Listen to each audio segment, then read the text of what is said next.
Hello and welcome to the MMA Fan Podcast. This is your post 289 show hosted by me, Stu Whiffin, and always Mr. Blake Harrison. Hello.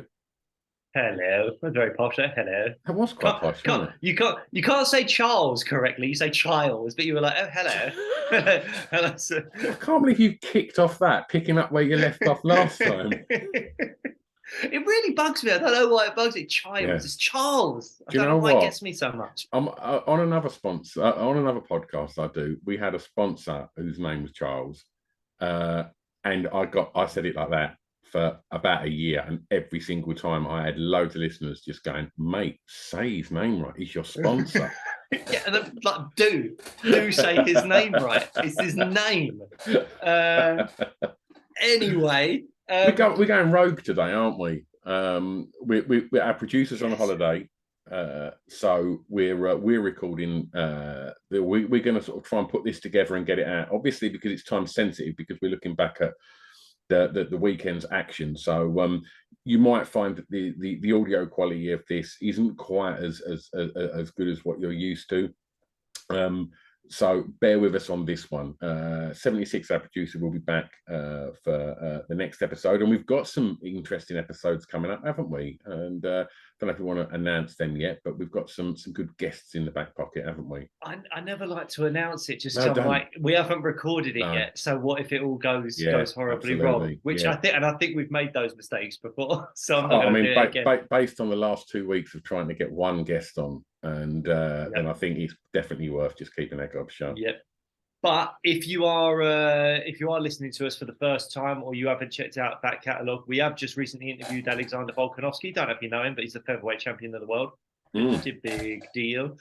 We had Paul Craig on recently, and obviously we've had your Arnold Allens and Paddy Pimblets and Molly McCanns and Tyrone Woodleys and Dan Hardys and Michael Bispings, and the list goes on and on. So check those interviews out if you haven't done yet, and you'll get to see kind of where all your favourite fighters, how they started off, how they got into the position they're in, and what they're like outside the cage as well. All those little tidbits that you might be interested in. But let's stop digressing, I guess, and let's just go straight into UFC 289 Nunes Aldana.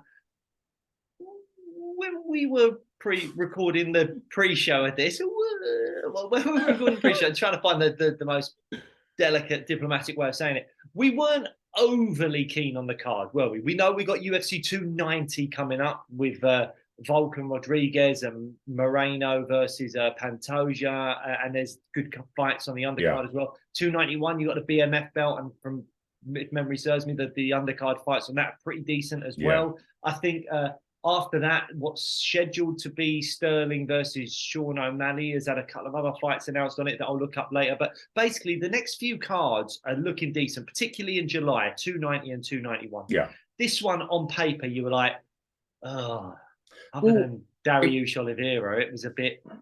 How did you find the card actually watching it? I found it quite enjoyable. It was, wasn't it? Yeah. There was some Canadian fighters on there that I wasn't familiar with, and it was a good night for Canada. Like most of their fighters, all of them, they were like 6-0. Yeah, it was, and that home crowd definitely stoked the fires of them, and yeah, I really enjoyed it. I mean, in regards to the main event, not so much. I mean, how did you find the rest of the event before we get on to the card as a whole? I thought was actually quite entertaining, particularly the main card. As you say, Canada doing well, their fans loving it so much they knocked down a barrier at one point and nearly took out Mike Malott. Did you see that? No. Yeah, there's a barrier. I think Malott's just kind of standing there ready to walk out, and the fans are just going nuts near him, and the barrier just kind of tips over and they all fall down. And thankfully, as far as I'm aware, no one was injured. They were all just found seats elsewhere. And Malott, obviously, absolutely fine because he went out and did the business against Fugit. So that was an interesting one. But overall, I actually thought the card was pretty decent. But main event, unfortunately, and I don't want to sound disrespectful, but it takes two to tango. And Aldana did not bring her dancing shoes, did she? No, she didn't, and you're being very diplomatic there. It, it felt to me as a 50-year-old, it reminded me of, getting up on them Sunday mornings to watch Mike Tyson fight and watching people walk to that ring. Michael Spinks is the one that springs to mind, beaten before they'd even started. Like, too Yeah, much respect, fearful, yeah, and it looked like she was definitely giving Amanda Nunes way too much respect in the octagon as well. Like, and by that I mean in a kind of fight style. I think she should have been way more aggressive. She's arguably a better boxer than Amanda yeah. Nunes. The difference in power looked apparent on Saturday. Yes, yeah. The goat seemed to be throwing way heavier shots. She just didn't. I mean, her corner was saying, like, literally, come on. Like, you've Yeah. got nothing to lose now. Like, this is your shot. This is probably your only shot. You've got to just make it happen and go down. And she seems like a really nice person, but she didn't. She, as you said, she No, didn't come to dance. no, it was constant, that incredibly high guard. I mean, when she did let her hands go, which is incredibly rare, she landed a couple of counter strikes, which looked effective. Like, I don't know if it was the first or second round where she landed a right hand while Nunes was kind of pressing forward. Mm. And it sort of rocked Nunes a bit. And she was like, oh, okay, I'm back to kind of being a bit more sensible here. And you just like, she just had to let it go. I mean, it's very easy for us to say, sat here, we don't get in the cage. And the thought of someone with the power of an Amanda Nunes throwing strikes at you and staring at you and smiling at you as she does it, that's got to be very intimidating. But Not when just you're that. training for this moment your entire life and you get the moment and then you just don't even perform, I just think it's probably going to be one of those ones where she sits back and regrets that for a while now. Let's give her credit that she was a late replacement as well. She had notice, but she was Mm. still probably didn't get a full camp as I'm sure she would have liked. So I'm not making excuses for her. But also Nunes was throwing some really good feints for shooting, and Yeah.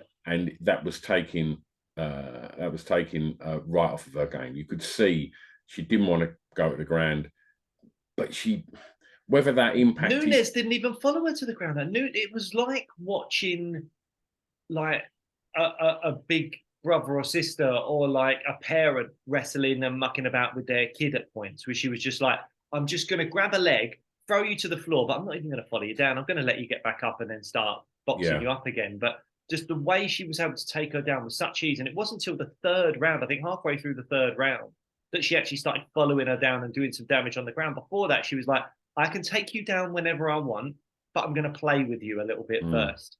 That's how it felt. And it was just like the gulf between them on that night was so vast that as a fan, when you want, I mean, obviously it's great to see greatness. It's great to see the best, and she is the GOAT, and we'll get onto her in a minute. And the fact that Nunes retired on top, an amazing achievement. But as a fan, what you really want to see is competition. Mm-hmm. You want to see these evenly matched fights. You want to see back and forth and all that kind of stuff. And seeing someone just dominate a completely one-sided fight like that for 5 rounds, it's not the most exciting. It But just isn't. who do you blame for that? You can't blame Amanda Nunes for that. No, that falls on on Sean Shelby and the matchmakers and obviously her opponent like that. She can only beat what's put in front of her. And obviously what we wanted was the Pena rematch. I think we'd all love to have seen that. I think another dominant win over Pena would have been a really good fight to retire on, but. Let's talk about that retirement, because I think absolute hats off to you. You've beaten everyone. There's no one left for you to beat, and you've done it in spectacular fashion. You've took a loss, you come back, and you got an absolute dominant win.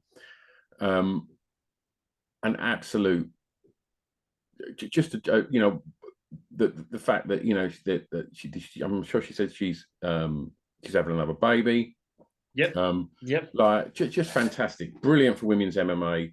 you know, and we're recording this in Pride Month, and yeah, just fantastic, you know, like a real, you know, just progressive, and this, you know, there's lots of elements in this sport that needs that progressive nature, and Oh, 100%. and yeah, absolute hats off to Amanda Nunes. Do you know what I want to touch on before you know you throw your thoughts in on it, Blake?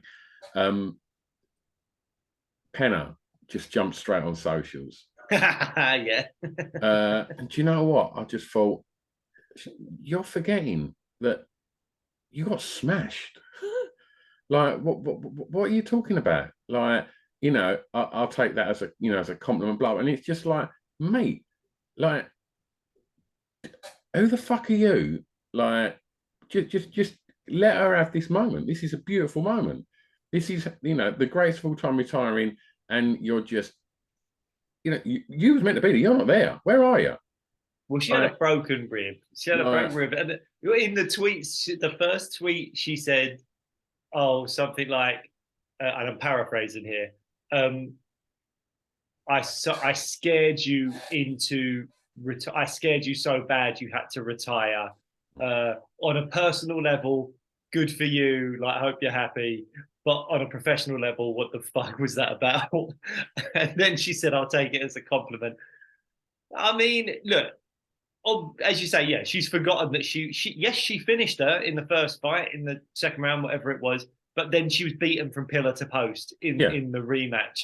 And yeah, she sort of is a bit deluded with it. Yeah. But equally, I kind of enjoy it. I find it quite funny. No. She's just there like, yeah, it's about me. You've gone running because of me.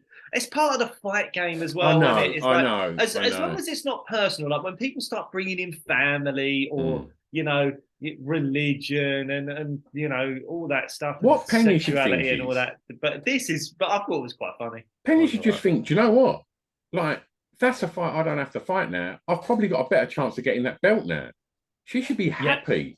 Like, because she's never going to beat Amanda again, ever. She can't, but she might be happy. She might be happy about it, but she can't let people know that. She's got to have this thing of like, I made the GOAT run. I was 1-on-1 with her. She beat me up 5 rounds, but I finished her. And I did it first. Like, that's how you market yourself, and that's how you do it. And you never know, maybe she can get Nunes to come back. Probably not. I don't think so. But I think that's, you know, that's okay. It's just part of the fight game. It's part of it. I don't like it. I don't like it.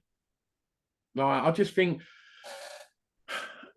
when you're not talking about, you know, your average fighter, you're talking about the greatest of all time has just put her gloves down, you know, that has progressed women's MMA, you know, and Juliana Penn is part of that. She should just be like, do you know what? Like, absolute props. I'm disappointed we're not going to get to fight again. I'd love to have had that third fight. But, you know, it's incredible what you've done for this sport, you know. And it won. It was trash. And it's like, nah, I'm not feeling it. Yeah, but like that's a big load of money she's lost now as well, though, isn't it? Because if she was like, we'll get on to what she's doing. She's likely to be one half of the vacant bantamweight title fight whenever that happens next. Yeah.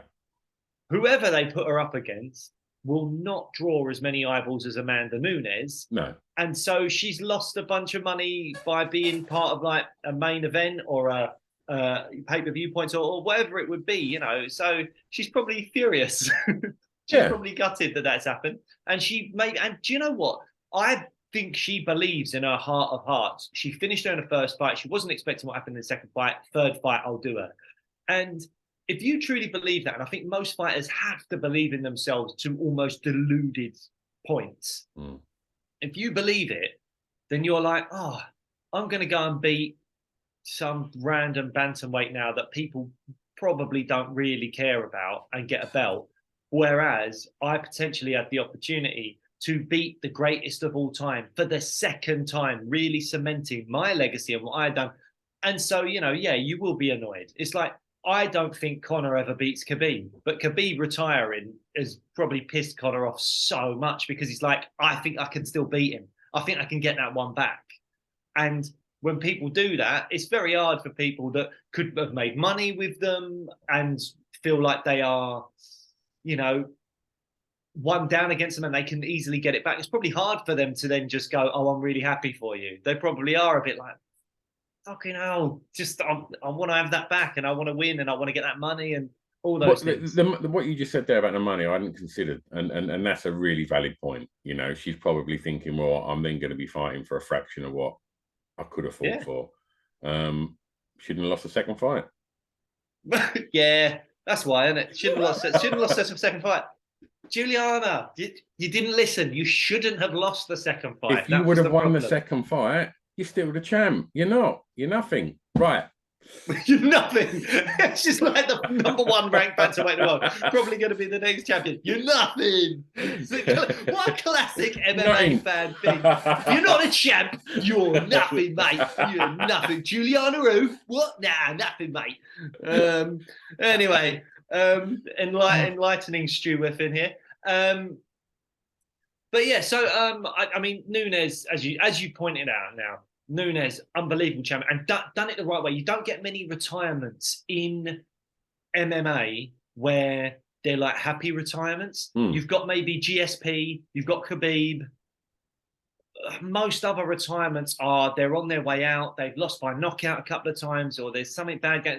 There's not great MMA retirements. You don't. It's very hard to go out on top, and Nunes has done that. She's one of the rare people to actually say to the UFC and to MMA as a sport, I am going out as one of the greatest. And as she said in her post-fight interview, whoever wins the belt now, everyone knows it's a fake belt. Everyone knows they're a paper champion.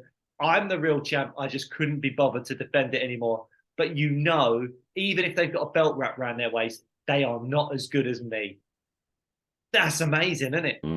What a way to leave a division and just go, you will know that it's nothing compared to me. I think that's an amazing way to go out, and good luck to her. You know, she doesn't seem like the type of person, as we mentioned on the show before, there's certain people that you go, they live lavish lifestyles or whatever. I've never got that impression from Amanda Nunes at all. So she's probably made plenty of money to then go and live the life that she always wanted to with her and her family, and good luck to them. Good luck to them. I sort of hope she doesn't come back, because if she did come back and took a loss or anything like that, then it might damage the legacy ever so slightly. So I think if she doesn't come back, that'd be absolutely fantastic for her and for MMA. And then now it's going to take a lot for that kind of GOAT status to go away. Someone's got to go and do something really special now to take that GOAT status off of her. But yeah, we'll wait and see what happens there. I suppose the next thing to talk about would be what happens to the bantamweight belt next. And it's not like the most exciting thing in the world, but Juliana Pena will be one side of a vacant title fight. And Raquel Pennington, who's on a 5-fight win streak, I think, she was the backup fighter for Aldana versus Nunes. So it just makes all the sense in the world. I don't believe Pena and Pennington have fought each other yet. So I should throw in the mix now for listeners that I'm on a different laptop today. So everything's gone a bit wonky with my cameras and everything that we're recording it on. So I haven't actually got any stats in front of me. So all of your facts are coming from Blake today. Oh, dob me in. Dob me in. So I'm going to throw you under the bus there, mate. But I can't tell you if Pennington's fought her or not. No, I'm pretty sure that Pena and Pennington haven't fought each other. I might be wrong. I can quickly look this up now. But that just makes perfect sense, doesn't it? I'm pretty sure Pennington's on a 5-fight win streak. She's been doing well. Yeah, they've not fought each other. So that makes all the sense in the world as well. So yeah, that's just the fight to make. Is it going to be a blockbuster, big money fight? No. But could it be the co-main event of a decent fight? Like if Chandler McGregor happens in December, then this could be a co-main event and people can go, oh, well, there's a title on the line. It's something, whatever. Or, the other beautiful thing, when a champion vacates, then they can do a title fight in a couple of months' time. You know, we can get a new champion within the next 2-3 months. Hopefully, Pena's back from her broken ribs. Raquel Pennington's clearly, you know, available, fit. She made weight the other day or whatever, I'm assuming. So that's great. I mean, Pennington does have a loss to Holly Holm, who is fighting very soon, I think. Holly Holm. She's on the undercard in the next couple of weeks, I think. Yes, so she's fighting. Is it maybe even this Saturday? Is she fighting this Saturday? No, she's fighting in July. Sorry, excuse me. She's fighting in July against Mora Buene Silva. That's on a UFC fight night. If Holly Holm gets a win, she's always a name that the UFC love. They're main eventing it as well, so that's going to be a big fight. Get a lot of eyeballs on it.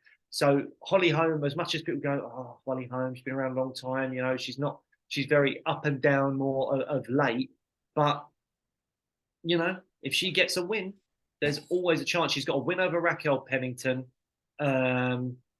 So that could push her in front of Pennington. I think the right thing to do would be to give it to Pennington. She's the one on the 5-fight win streak, but you never know. So we'll have to just wait and see. But I think that's the likelihood. That's what's probably going to happen. Pena versus Pennington for the vacant belt. And you can kind of throw it on any card as long as it's not the main event. I don't. If that main event's something, I don't see how you're going to do good business, if I can be so rude to the bantamweights. May know that. Before we move on to Oliveira and Dariush, should we talk about our little bit of news regarding, well, I don't want to call it a sponsor, more of a partnership, really. Yeah. Do you want to talk about that? Yeah, absolutely. Yeah, so Stu and I, we haven't had a kind of sponsor for a little while. And one of the reasons for that is that a lot of the sponsors, and these people sponsor other podcasts, sports-based podcasts, MMA-based podcasts, a lot. And we've been asked by a couple of different gambling sites if they could sponsor us. And for our own reasons, Stu and I are just not overly keen on that. It was a conversation we had before we even recorded the first episode, wasn't it? When we spoke about sponsors, it was like neither of us are comfortable with you know, kind of promoting gambling sites.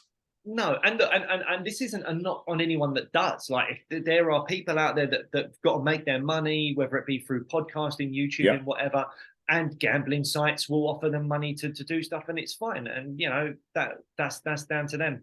But I've seen gambling ruin a few people's lives and really negatively affect them. And so what we've done, instead of taking any money at all, is we've partnered up with a charity called GamCare. And GamCare provide a 24/7 helpline for any either individual or friend, family member of an individual that is suffering with a gambling addiction. And not only that, but they if you talk to them on the helpline and all that stuff, they can help provide you, or again, family, friends, with counseling sessions, completely free. They can be over Zoom, any of that stuff, counseling sessions to help deal with that. And as I say, I have seen a lot of the negative side effects of gambling and gambling addictions. And a lot of people don't think they've got a problem when actually they do. And I think this company or this charity do a lot of great work, whether it be helping you through the helplines. There's like a chat thing. A lot of people find like going to AA meetings, not AA, sorry, like Gamblers Anonymous meetings, tricky, like being in a group environment like that. You can do sessions over Zoom here. There's also, rather than talk to someone on the phone, if you don't like that, if you're a bit nervous about that, you can do like live chat, text chat, all that kind of stuff. And we're going to be working with them for a while, hopefully, and just trying to spread the message that, you know, there's help out there.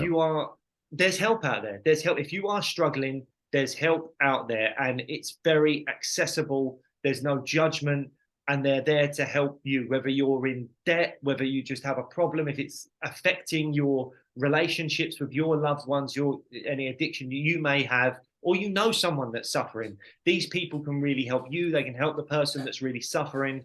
And I'm just going to read out the number now. Is 0808 802 0133. That's 0808 802 0133. And just to reiterate as well, Stu and I are getting no money for this. This is just, we've just paired up with GamCare because we think the work that they do is really, really brilliant. And if you are someone that is in any way suffering or know someone that is suffering with gambling, with that kind of addiction, then just phone these people up.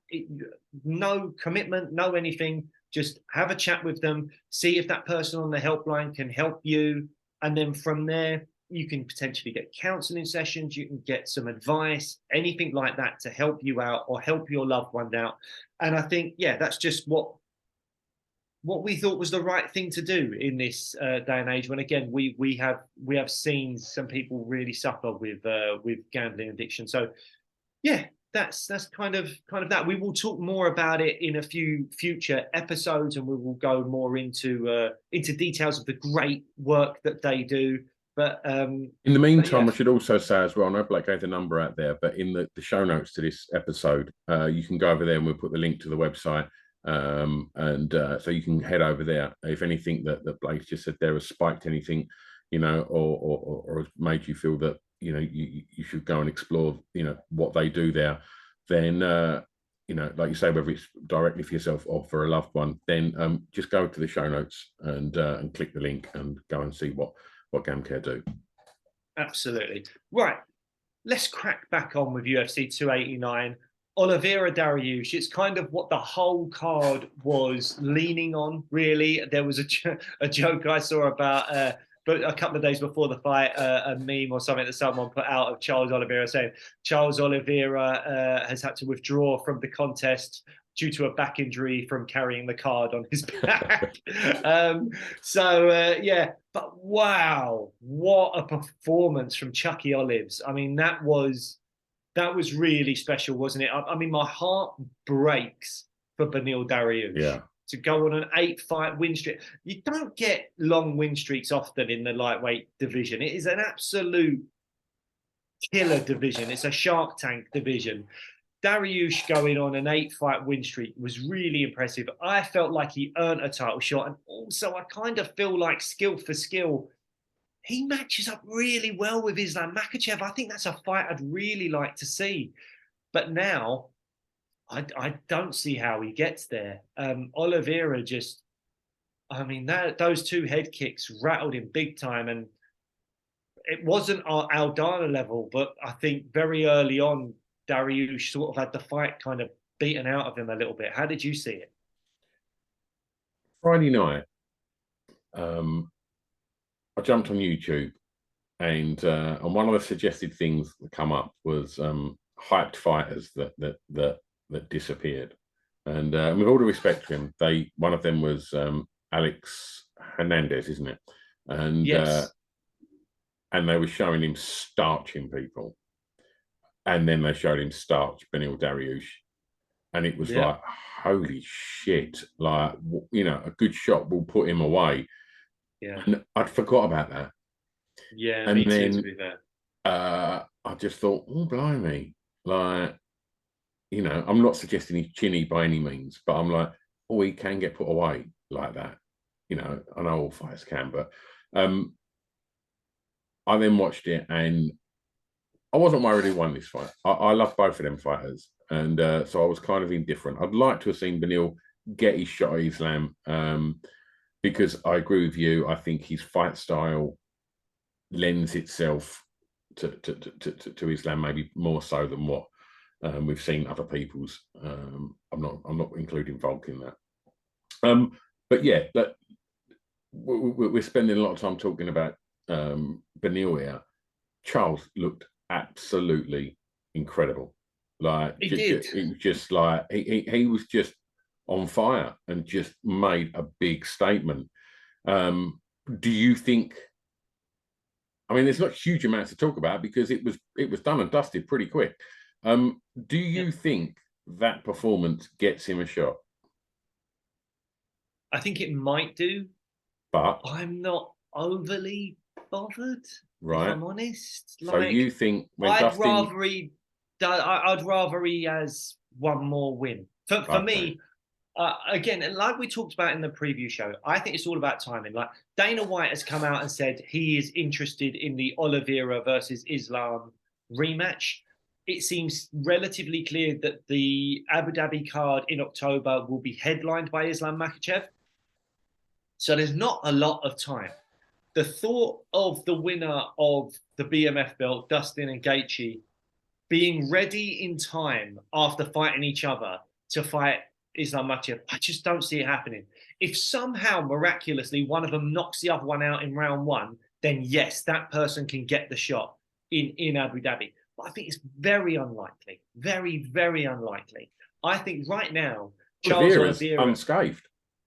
Yeah, well, he's the front runner. He's the front runner for that fight in Abu Dhabi. However, if Volkanovski can deal with Yair Rodriguez quickly, or maybe even not quickly, Volkanovski fights like 3-4 times a year anyway. He just goes for it. That man's crazy.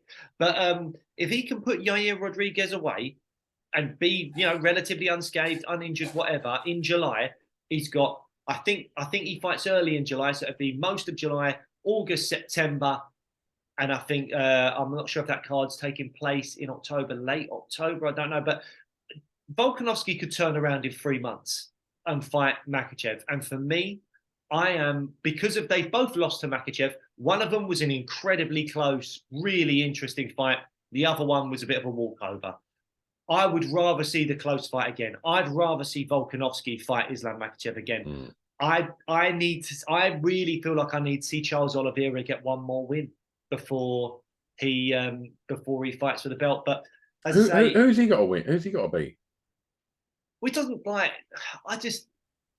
it's tricky because he's already beaten a lot of the people around him. But I'm just not interested in him fighting Islam again. Yeah. Like, say someone beats Islam in October, you can give Oliveira a title shot right away. He doesn't need another fight. I'm more than happy for him to get a title shot right away.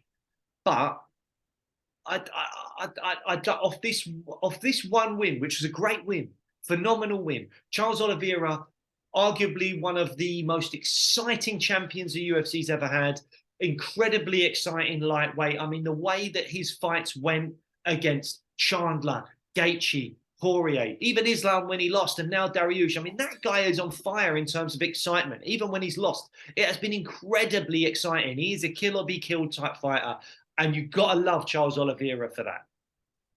But does seeing what you saw on Saturday night make you think that the Islam Makhachev fight goes any differently?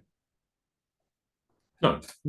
But then what's the point? That's, to me, I'm like, well, what's the point then?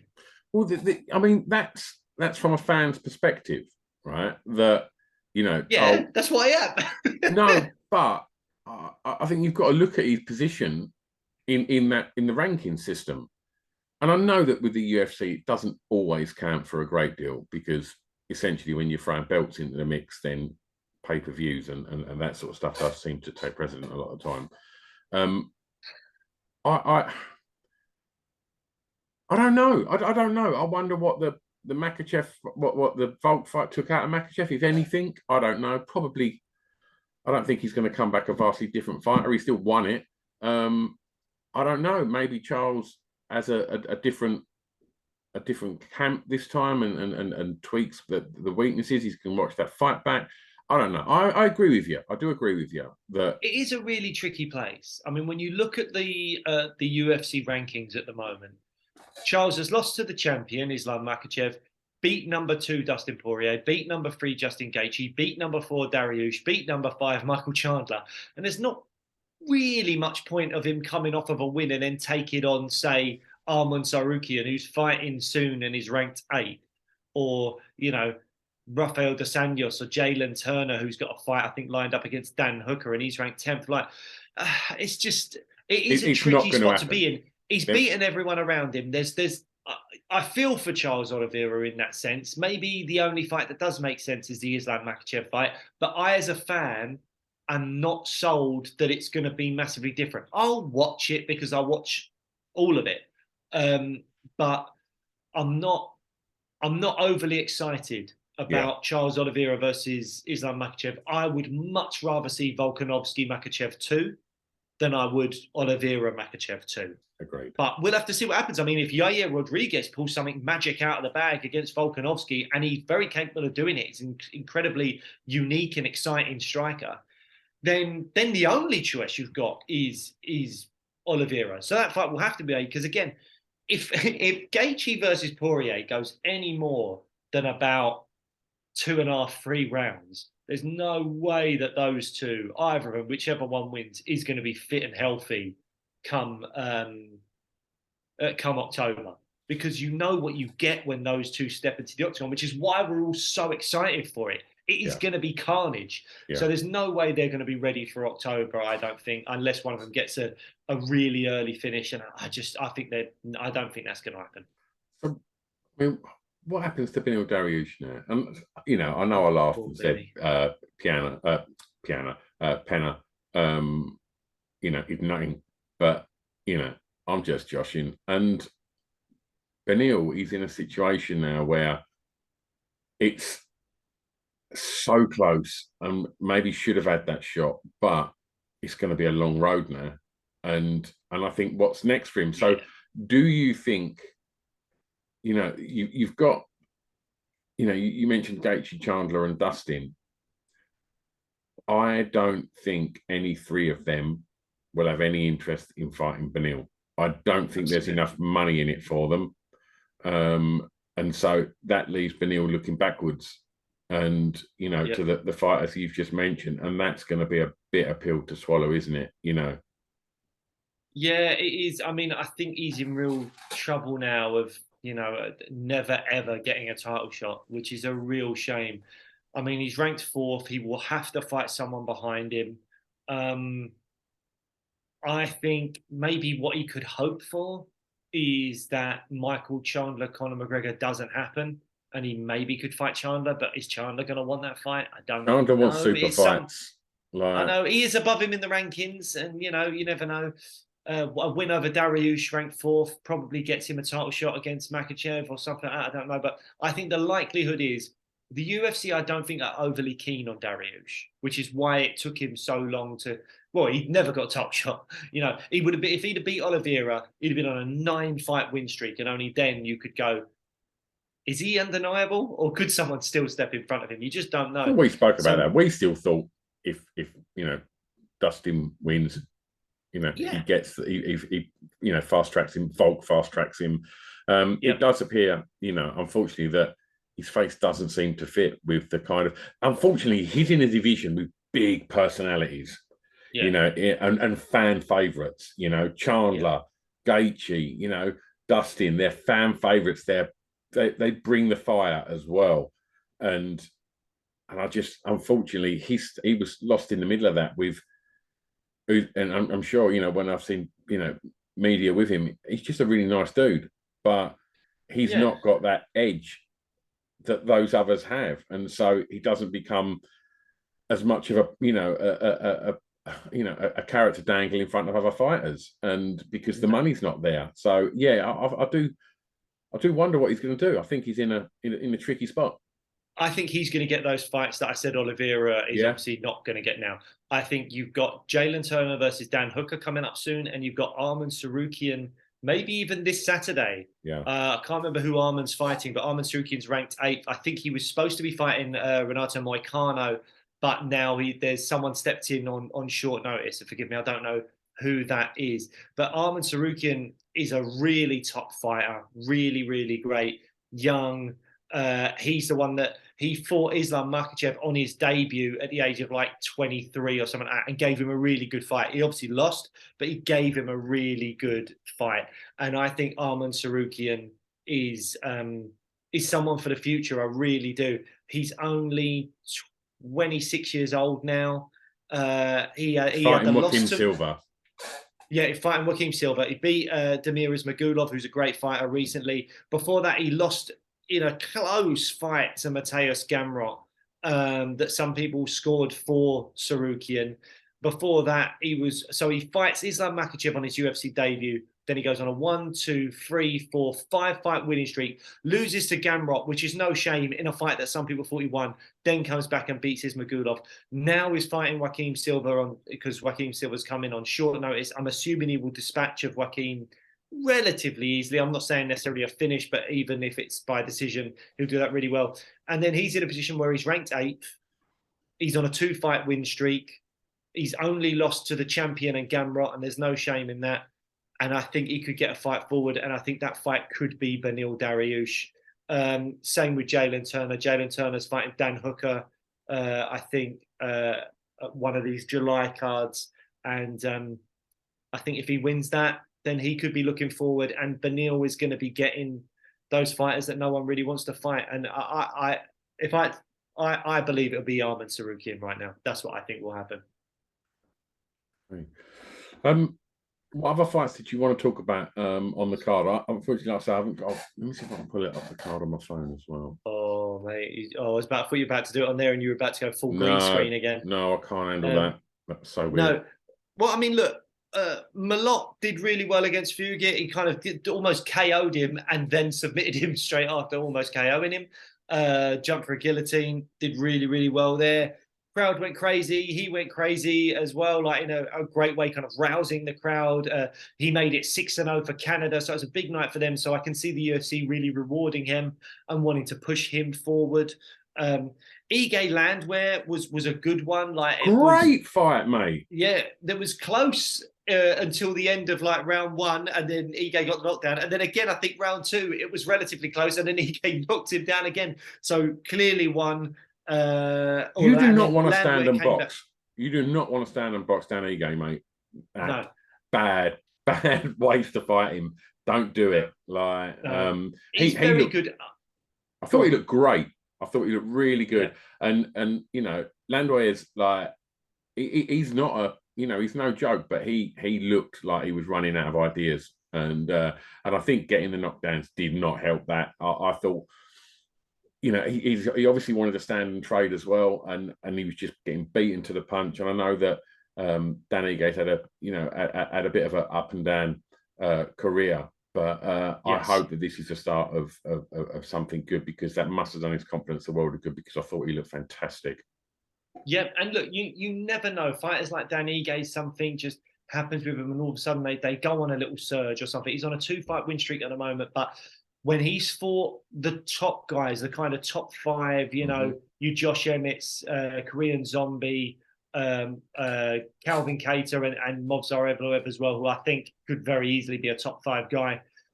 He's come up short. So I do think of Ige as like a kind of top 10 to 15 guy. But hey, he should be able to fight someone in front of him now. That's the main thing. He's defended his position twice against people ranked outside the rankings. And now he should get to fight someone ahead of him. I don't know who that will be, but yeah, he's not a bad fighter. Like, all of his fights that he's lost against these top guys have been by decision as well. He's not been finished by any of them. So yeah, and the Josh Emmett fight, I think I remember being quite close as well. So yeah, Dan Ige is 31 years old. Something could still click for him and make him progress even more. But I think he's probably someone that's in that kind of 8 to 13 range, and that's probably where he's at. But we'll wait to see. Who knows? Just Barry over. Oh, go on. Sorry. Go on. No, I was going to move on. Yeah. Go on. Yeah. So Barrio versus Anders. That was a really fun fight as well. That was a bit mental. Did you watch that one? I thought Eric Anders looked exhausted after the first round. I don't find Eric Anders to be a particularly exciting fighter. Yeah, I showed a lot of toughness. Took it said 2 low blows, but I think the first one, I'm not sure that was a low blow. Yeah. Second one definitely was. Second one was a low blow. But Barrio looked great. Did that great thing of like, was it like kind of like a teep kick jab, kick and right cross, and it landed. I mean, that was like within the first few seconds. That's what landed big on Anders to knock him down. I think it was like a teep or push kick, and then he followed it up with a jab immediately before he'd even put his leg back down on the mat, and it sent him rocking. And I thought that was just a great fight. It kind of turned into an absolute slugfest. Elbows. I thought Anders did well to stay in it and to not get finished. But 30-27 across the board, I think. So that was that. And then, Imavov Curtis. And I was saying beforehand that the Imavov Curtis fight was the fight that I was really excited about seeing, to see how Imavov comes back from his Sean Strickland loss, because I saw a lot in Imavov until that Strickland loss, where I was like, this guy could be something special. He could be a top 5, a title contender, something like that. And then the Strickland loss really surprised me. I thought he should have beat Strickland, and he just didn't arrive on that night. And he turned up. He did really, really well. I thought he was piecing Curtis up. I didn't think Curtis had a real answer for him. I think Imavov was really having his way with him in that first round, and then in the second round as well. And then, I mean, how much bad luck is it for Chris Curtis for his second fight in a row to have a headbutt? I mean, his fight with Gastelum, the fight wasn't stopped. It ended up, I think, going to the scorecards, but the clash of heads really affected Curtis. You could see his momentum really go after that clash of heads with Gastelum, and then Gastelum went on to win the fight. And I think there was an argument there that you could have called that a no contest because of the clash of heads. I think it did have a big impact. And then this one caused a nasty cut above the eye of Curtis. Blood was running into the eye, and he wanted to continue to fight. He was, the ref was saying to him, can you see what? He was like, give me some time, give me a minute, I just need some time. But Jason Herzog, I believe it was, stopped the fight. Probably the right decision, because that cut looked nasty. Yeah, absolutely. Those head clashes as well. It's like taking a big right hand, and those head clashes can really rock you. Chris Curtis is never going to say, I don't want to carry on. It's never going to happen. And it takes a Herzog to just step in and save him from, what could have been, a compromised eye. And it was the right thing. Obviously, it's not the best ending to any fight, and obviously both fights look very disappointed at the end. But fighter safety is paramount, right? Yeah, but you're gutted if you're Imavov, aren't you? Because he was on his way to win. Yeah, of course. I thought he's quite clearly on his way to winning that. So that's a real shame for him. Hopefully, I don't know, either they run that back or Imavov can get another decent kind of ranked middleweight fight, because he looked really good. Mm-hmm. That was the Imavov I remember. I was like, that's the guy, and I'd like to see him progress and do well in the middleweight division. Then Miranda Maverick, Jasmine Jasdavicius, she now will have a number next to her name, Jasmine, I think, come Tuesday. I thought she just kind of dominated Maverick, really. Maverick didn't have much of an answer for her. I think in the post-fight, I don't know if she said this on Instagram or in the post-fight scrum, she was talking, Miranda Maverick was talking about during the fight, I don't know if she took a shot and sort of was temporarily blind in that eye, couldn't see very well out of one of her eyes. So she said that scared her a lot. And obviously that would be, if you're not seeing properly in the middle of the fight, that is going to be scary. So she said that's what really affected her performance, particularly in the third round. But Jasmine Jasdavicius looks great. She looks really, really good. And hopefully she'll be moving up the rankings very, very soon as well. I thought she did really, really well. Anything else that you want to? Arman Zahabi's performance, ridiculous. Very light work of, here we go, let's try and pronounce this one. Erika Lang. Lang, there you go. Literally 1 minute of the first round, and absolutely put him to sleep. And what a shot. Enjoyed that. And Carl Nelson kind of kicked off the prelims as well, the hometown hero, against who was very fired up. Blake Builder at the beginning was looking very angry, and Carl Nelson got a win in front of the hometown, which he looked very, very thrilled about at the end. Bit of a vet there, Nelson. The other thing I think we should mention, I haven't actually watched this fight yet. I think it was on the Fight Night prelims, but I haven't watched this fight yet. But Steve Ercik versus David Dvorak. Now, it seems like Steve Ercik has come in late notice to replace Matt Schnell for his UFC debut, and he is taking on, I think, a top 10 flyweight. I'm just going to try and pull up the rankings now. David Dvorak. David Dvorak, ranked 10th. So David Dvorak is supposed to be fighting Matt Schnell, who's ranked above him, even though I think Dvorak was on a couple of losses. Steve Ercik has come in from, let's find out what organisation he was fighting in beforehand. But he's come in and just out of nowhere on his debut, taken on a top 10 ranked guy and won. So he's now gone from, I'm debuting in the UFC, from Eternal MMA. I've never even heard of Eternal MMA. Maybe that shows that I don't know enough. I have now. Eternal MMA he's coming from. To be fair, he's on a really good win streak over there in those regional promotions. 1, 2, 3, 4, 5, 6, 7, 8 fight win streak in Eternal MMA and Hex Fight Series. You know, the well-known MMA promotion Hex Fight Series. But he comes in and fights a top 10 guy and wins. So he's gone debut in the UFC and now he's ranked 10th. Seize your moment, my friend. Seize your moment. Seize your moment. And that was the memo that Aldana never got. Yeah. Oh God, way to bring that back. So shout out to Steve Ersic, absolutely great. And I think I saw some people do some memes as well because he looks a little bit like a young Steve Carell. So there's some Michael Scott office memes going around there. He looks very unassuming, just like a guy you would meet him in the office. Love it. So yeah, I'm gonna check out his fight when I've got some time. Only 27 as well. Oh, that'd be great. If he becomes a bit of a story, that'd be amazing. Where's he from? Australia, I think he's from as well. So, yeah, phenomenal. Awesome stuff from Steve Ersic there. Fingers crossed he goes on and keeps doing good things. Absolutely. Is that the end of the show? I'd like to mention another event that happened at the weekend.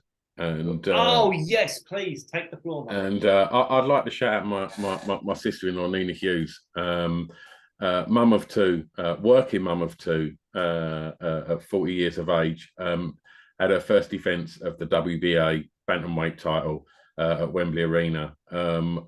Made that ring walk at Wembley Arena with my nephew, my little nephew holding her belt. It was an absolutely beautiful. I've got goosebumps thinking about it. It was a beautiful moment, and Nina absolutely dominated the fight. 10 round, absolute domination, and yeah, we're seeing, you know, big talk now coming from Eddie Hearn now about some unification fights with Ebony Bridges, and so yeah. You're never too late to do it, and my sister-in-law Nina Hughes, he's absolute testament to that. Like I say, what an absolute rocky story, and to see her walk out of Wembley Arena on the undercard of some I guess some bigger fights, I suppose, in regards to kind of profile. She for me, fight of the night, and yeah, I just wanted to wish her all the best, and yeah. Very, very proud moment. Yeah, lovely. How old is she again? 40. 40. Yeah, well, nearly. Is she 41 now? She might actually be 41 now. That's amazing, isn't it? Becoming a world champion. Boy, yeah, that's amazing. It is. Well, it was well done, amazing. Nina Hughes. Yes, incredible stuff. Absolutely. Right. We're back. We're back next time, aren't we? We are back next time. Hopefully, we've got some good interviews coming your way this weekend. There is also. I believe it's Vittori versus Cannonier. And there's some Brits on the card. Christian Duncan is on the card. And yes. Friend of the show, former guest Modestus, is on the card as well. Oh, good luck to Modestus Vakauskas on this weekend. Hopefully he does the business. But yeah, Vittori Cannonier. I'm trying to pull up the card right now, but it's not coming up for me. It's been a bit rubbish. It's been a bit slow.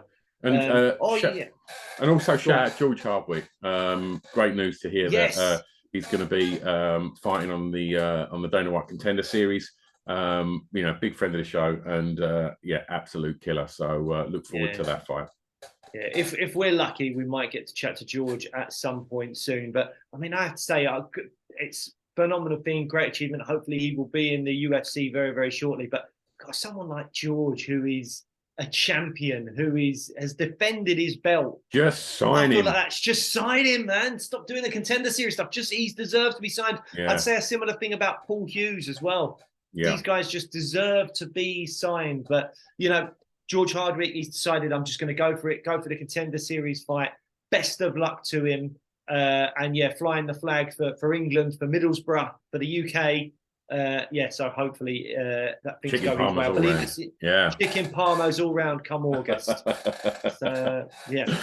Just one more time, if anyone was, as I said, sort of triggered anything when Blake was talking about Gamcare, then the show notes are in. We'll have the link in. So if you want to go and click that link and find out more about the great work they're doing, the link is in them show notes. Absolutely. And one more time, phone number 0808 802 0133. Wonderful stuff. We will be back next time. See you soon. Bye.